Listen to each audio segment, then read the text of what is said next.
بسم اللہ الرحمن الرحیم۔ معلومات گھر کے معزز سامعین، السلام علیکم۔ امید کرتے ہیں آپ سب خیریت سے ہوں گے۔ آج کے اس ویڈیو میں انشاءاللہ العزیز آپ کو ایک بہت ہی مجرب استخارہ بتاؤں گا جو کہ سورہ فاتحہ سے کیا جاتا ہے۔ بہت سے لوگ یہ بات کرتے ہیں کہ ہم استخارہ کسی کام کے لیے کرتے ہیں اور رات کو سو جاتے ہیں، لیکن ہمیں خواب میں کچھ نظر نہیں آتا، یا پھر ہم نے بہت سے طریقوں سے استخارہ کیا ہے جن سے ہمیں کوئی نتیجہ معلوم نہیں ہوا، یا پھر جس کام کے لیے ہم استخارہ کرتے ہیں وہ کام ہم کریں یا نہ کریں، ہمیں اس کے بارے میں کچھ معلوم نہیں ہوتا۔ آج کی ویڈیو میں بہت ہی آسان طریقہ ہے جو کہ آپ اپنی کھلی آنکھوں سے کر سکتے ہیں۔ 10 سے 15 منٹ کا عمل ہے، بہت ہی آسان عمل ہے۔ کوئی بھی شخص کسی بھی کام کے لیے یہ استخارہ کر سکتا ہے، چاہیں آپ نکاح کے لیے استخارہ کرنا چاہیں، اپنے رشتہ کے لیے استخارہ کرنا چاہیں، یا کسی بھی مقصد کے لیے اگر آپ استخارہ کرنا چاہیں تو آپ یہ عمل کر سکتے ہیں۔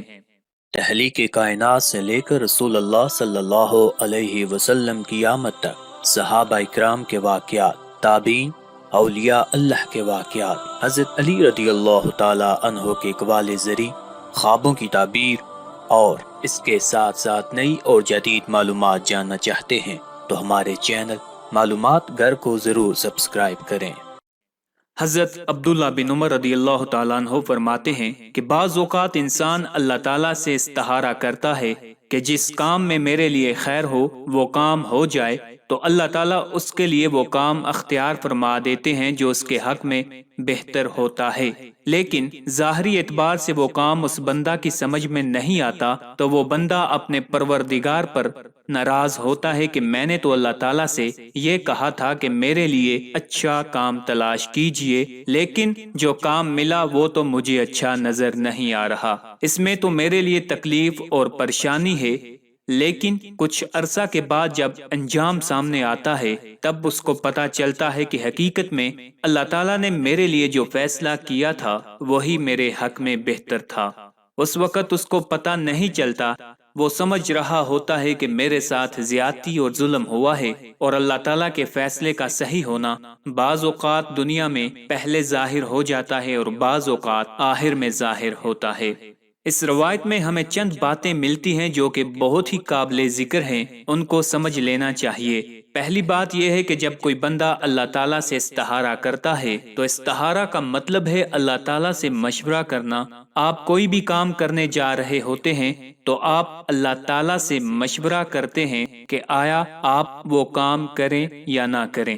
جب کوئی بندہ اللہ تعالیٰ سے استخارہ کرتا ہے تو اللہ تعالیٰ اس کے لیے خیر کا فیصلہ فرما دیتے ہیں۔ استخارہ کے بارے میں لوگوں کے درمیان طرح طرح کی غلط فہمیاں پائی جاتی ہیں۔ عام طور پر لوگ یہ سمجھتے ہیں کہ استخارہ کرنے کا کوئی خاص طریقہ یا خاص عمل ہوتا ہے۔ خواب نظر آتا ہے، اس خواب کے اندر ہدایت دی جاتی ہے کہ فلاں کام کرو یا نہ کرو۔ یہاں پر یہ بات بہت ہی قابل غور ہے کہ جو رسول اللہ صلی اللہ علیہ وسلم سے استخارہ کا مسنون طریقہ ثابت ہے اس میں اس قسم کی کوئی بات موجود نہیں ہے۔ بعض لوگ یہ سمجھتے ہیں کہ استخارہ ہمیشہ رات کو سوتے وقت ہی یا پھر عشاء کی نماز کے بعد ہی کرنا چاہیے۔ ایسا کوئی ضروری نہیں ہے، بلکہ جب بھی موقع ملے اس وقت یہ کر لیں۔ نہ رات کی کوئی قید ہے، نہ ہی دن کی کوئی قید ہے، اور نہ سونے کی کوئی قید ہے اور نہ ہی جاگنے کی۔ جب بھی آپ کو وقت ملے، جب بھی آپ اپنا کوئی کام کرنا چاہیں، اس کے بارے میں جاننا چاہیں کہ آپ کو وہ کام کرنا چاہیے یا نہیں کرنا چاہیے، تو آپ اسی وقت استخارہ کر لیں۔ دوسری بات یہ ہے کہ بعض لوگ یہ سمجھتے ہیں کہ استخارہ کرنے کے بعد خواب آئے گا اور خواب کے ذریعہ ہمیں بتایا جائے گا کہ یہ کام کرو یا نہ کرو۔ یاد رکھیے، خواب آنا کوئی ضروری نہیں ہے۔ یہ بات ضروری نہیں ہے کہ آپ کو خواب آئے اور اس خواب میں آپ کو کوئی بات بتائی جائے یا خواب میں کوئی اشارہ دیا جائے۔ بعض مرتبہ خواب نہیں آتا، اور بعض حضرات کا کہنا یہ ہے کہ استخارہ کرنے کے بعد خود انسان کے دل کا رجحان ایک طرف ہو جاتا ہے، پس جس طرف رجحان زیادہ ہو جائے وہ کام کر لینا چاہیے۔ لیکن بالفرض اگر دل میں کسی ایک طرف رجحان بھی ہو بلکہ دل میں کشمکش موجود ہو تو بھی استخارہ کا مقصد حاصل ہو جاتا ہے۔ اس لیے کہ بندہ کے استخارہ کرنے کے بعد اللہ تعالیٰ وہی کرتے ہیں جو اس بندہ کے حق میں بہتر ہوتا ہے، لیکن اچانک رکاوٹیں پیدا ہو جاتی ہیں تو اللہ تعالیٰ اس کو اس بندے سے پھیر دیتے ہیں۔ لہٰذا اللہ تعالیٰ استخارہ کے بعد اسباب ایسے پیدا فرما دیتے ہیں کہ پھر وہی ہوتا ہے جس میں بندے کے لیے خیر ہوتی ہے۔ آج کا استخارہ بہت ہی مجرب ہے۔ آپ کسی بھی نیک مقصد کو کرنے یا نہ کرنے کے بارے میں جاننے کے لیے یہ استخارہ کر سکتے ہیں۔ آپ کو 15 سے 20 منٹ میں اس کا نتیجہ معلوم ہو جائے گا۔ یہ استخارہ ہر انسان اپنی کھلی آنکھوں سے کر سکتا ہے، کوئی مشکل نہیں ہے۔ آپ نے کرنا یہ ہے کہ آپ نے تازہ وضو کرنے کے بعد 2 رکعت نماز نفل ادا کر لینی ہے۔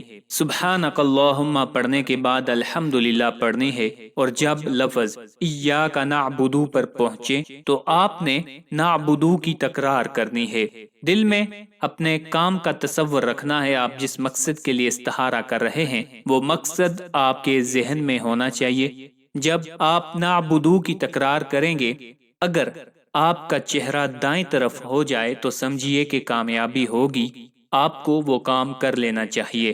اگر آپ کا چہرہ بائیں طرف ہو جائے تو اس کا مطلب ہے کہ وہ آپ کام نہ کریں، اس میں آپ کے لیے فائدہ نہیں ہے، آپ اس کام کو کرنے سے رک جائیں۔ چہرہ گھومنے کے بعد نماز کی 2 رکعتیں پوری کر لیں جیسے عام طور پر نماز پڑھی جاتی ہے۔ یہ استخارہ آپ دن میں بھی رات میں بھی کسی بھی وقت کر سکتے ہیں، سوائے مکروہ وقت کے یا پھر زوال کے وقت کے۔